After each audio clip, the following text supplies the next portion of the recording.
Hey, what is up, everybody? This is Stevie Breach coming to you here. There has been a leak of the Wrestlemania 33 card as of today. I will let you know that we are still very early in the Wrestlemania plans, but as of right now, I think that more than likely this is going to be the card. I think that locked in, we really only have two matches announced, or not announced, but the feeling of they're going to happen at WrestleMania 33.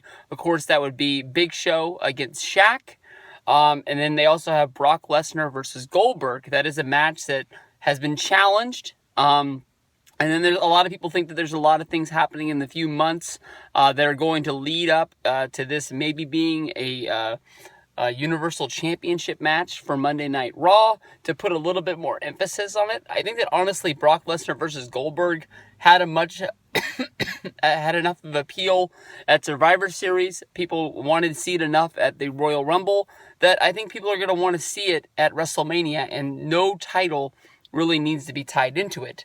From here, we're going to announce the rest of the matches, which are Chris Jericho against Kevin Owens, which would be the breakup of the best friends. I'm not really sure how we find a way to make Chris Jericho the number one contender, but it would be fun to play up on this because I do believe that at Fastlane we're going to be getting Goldberg versus Kevin Owens for the Universal Championship. I can see that match being broken up, much like the Battleground match from a few years ago of Brock Lesnar versus Seth Rollins, which had the return of Undertaker, setting up the SummerSlam match between Undertaker and Brock Lesnar a few years ago. I probably see that going down. So I don't think that has to be the spot where we see Jericho turn on Owens or Owens turn on Jericho. But it would be fun to set up sort of like a fatal four-way on Monday Night Raw, where maybe Jericho is one of the heels involved, and you have guys competing to see who's going to be the number one contender getting a championship shot at WrestleMania, and Jericho just comes out on top. And then maybe you have a little play between, Jericho and Owens, where basically they say that, we're already the Universal Champions, so, why do we even have to have the match? We'll just take the day off and, call it a day and go from there. and then from there, we have either Jericho or Owens come forward as the babyface of the group and saying that they still want to have the match. We have the breakup, and that leads to where they go from there. Randy Orton, the winner of the 2017 Royal Rumble, will be facing the champion, more than likely from SmackDown. If you watched SmackDown last week and you watched SmackDown Talking Smack on the WWE Network after 205 Live, Randy Orton pretty much put the challenge out there that he wants to go after the SmackDown Championship, being the WWE World Heavyweight title, which is held by John Cena right now. People are sort of tipping the hand that Cena versus Orton will happen at WrestleMania. I think that everybody thinks that something is going to come about where Cena's not the champion anymore. At the Elimination Chamber, we're going to have an Elimination Chamber match for the championship. John Cena will be defending in the chamber with Bray Wyatt, Baron Corbin, AJ Styles, Dolph Ziggler's probably in there, and The Miz. I think that will complete the whole deal. I think that the winner of this will be Bray Wyatt, leading us to Bray Wyatt versus Randy Orton with the breakup of the Wyatts. Luke Harper tagged with John Cena. So he's pretty much out of the group. Eric Rowan, he's going to be returning. He's posting videos on Twitter and Facebook and stuff like that. So his return has to come soon. I'm guessing that he'll sort of be the backup for Bray Wyatt. And as well, I think Luke Harper will probably turn because I don't really see where his run goes as a babyface. From here, we'll go to Triple H versus possibly Seth Rollins. It was announced today that Seth Rollins was not medically cleared to compete on the house shows. I don't think that anybody thought that he would be competing this weekend, this soon. There are thoughts that maybe Seth Rollins will be just out until after Fastlane, able to come back and make his return before WrestleMania, not breaking up the Triple H versus Seth Rollins match, which has pretty much been hinted at for well over a year, that this will be coming soon. To me, honestly, I know that Triple H isn't a guy to really work the pay-per-views of the fall. I think that honestly, if they would have done Rollins versus Triple H sooner after the turn on Monday Night Raw after SummerSlam, it would have been a real big pickup to WWE if he would have worked Hell in the Cell, or if he would have worked Survivor Series, or any one of those shows along the way. I know that Survivor Series had the SmackDown versus Raw feel to it, but I think it would have helped out sometime along there. We wouldn't have the huge lull if you brought in one of the big guys like Triple H to work that show. But then again, Survivor Series had Brock Lesnar versus Goldberg already, and Triple H isn't going to let anybody else get, credit for a big turn there. If Rollins isn't able to compete, I think that honestly very easy to do Samoa Joe versus Triple H. With Triple H playing the babyface role. We've talked about this in the video the other day, talking about the injury to Seth Rollins. Go back and check that out if you didn't. But a lot of people are thinking that this might be the year for Triple H versus Shane. I don't know if you put control of the company over it, but definitely Triple H was nowhere near the storyline last year. He was nowhere involved in that McMahon storyline of Shane and Vince and the Undertaker Hell in the Cell match and Stephanie. I don't even think he was in any of the segments or ever mentioned. In the article that came out this year showing that Shane McMahon tried to make his return to WWE back in, I can't remember what year it was. I think 2005 or 2006 is too long ago because I think he was still in the company then. But in recent years, Shane tried to make his return to the company and sort of was pushed out by Shane.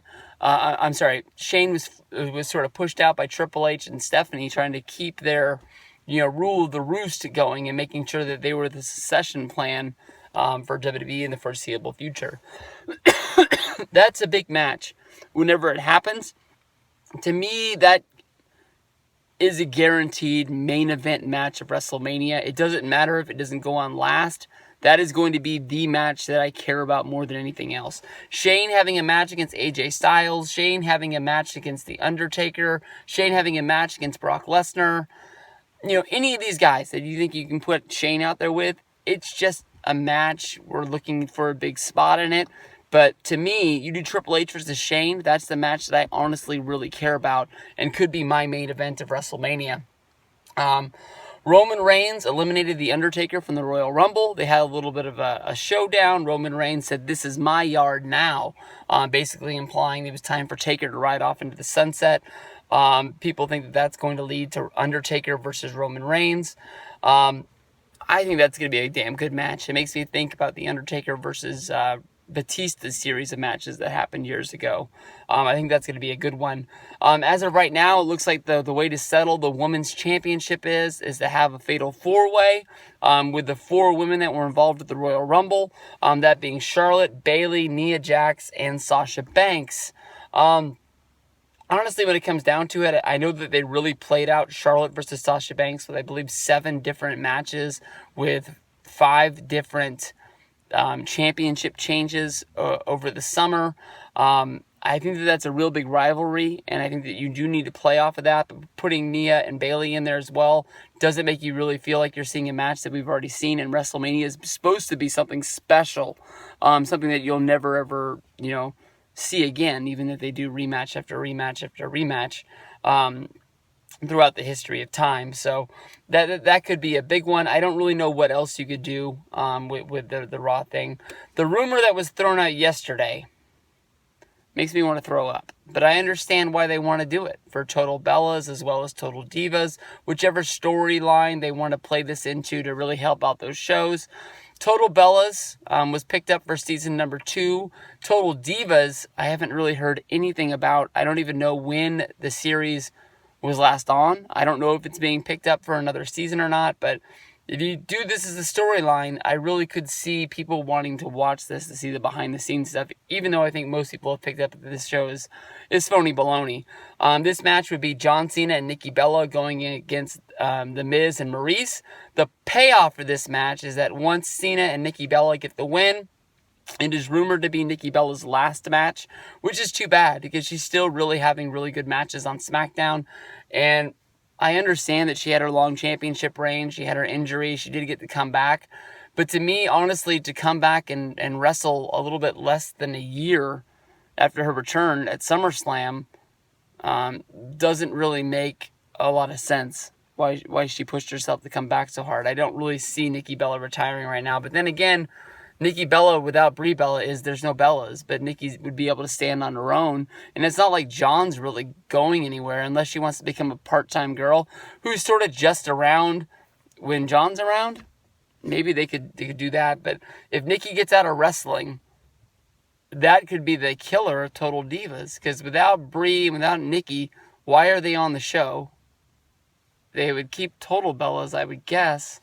But that just seems sort of dumb. The why you have following around these wrestling girls who aren't even involved in wrestling anymore. But maybe they've done it all. They've certainly got enough money, especially if Nikki and John do get married, even though that's been the storyline of Total Bellas since the very beginning, is that John will never get married again because of how much he lost in his first divorce, and he doesn't want to put his family in a bad situation because he has to take care of his brother.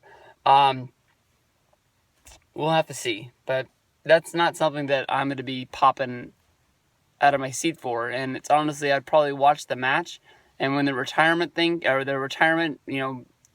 thing came with John asking Nikki to marry her, that's probably when I'd get up and go to the bathroom and make sure that I got a drink fill or something like that. AJ versus Shane is a match that is rumored to be happening. I just hope that, honestly, Shane can give AJ the best quality match. I mean, to me, I'm not the biggest top 5 matches of 2017 or top 5 matches of 2016. If I see a good match, I say that's a good fucking match. But, I mean, like, AJ has really gone out there and blown us all out of the water, whether that's the match against Jericho at WrestleMania 32 or the series of matches against AJ Styles, him winning the WWE World Heavyweight Championship against Dean Ambrose. These have all been dynamite matches, and for him to go out there and risk having an okay match with Shane, it sort of sucks because this is the biggest stage of them all, and he should be able to go out there and be able to win on that stage because the last year, the big storyline on that 32 24/7 thing was that, AJ was claiming that he won even though he lost that match because he was wrestling for WWE. Big Show versus Shaq isn't going to be anything, and I don't even really think that it's going to be bringing in any mainstream viewers unless you can really get it played on like Shaquille O'Neal's basketball show on TNT or anything like that. I mean, last year Shaq was in the Battle Royal for the Andre the Giant Memorial Battle Royal, and I don't think that got any press out of the whole deal. It is what it is. Andre the Giant Memorial Battle Royal, putting a whole bunch of guys out there. There's no matches that involve the Intercontinental title with Dean Ambrose. There's no matches out there talking about the United States Championship with... I'm going to screw this up. I don't even know who has that right now. Or the tag team title, cruiserweight title, or SmackDown. But more than likely, the pre-show will be jam-packed full of matches of guys that you can't put on there. And they treat it like the pre-show is must-see television. But as of last year with WrestleMania 32, not even getting me into the seat for 4 hours. Shows you that they don't care about the pre-show either.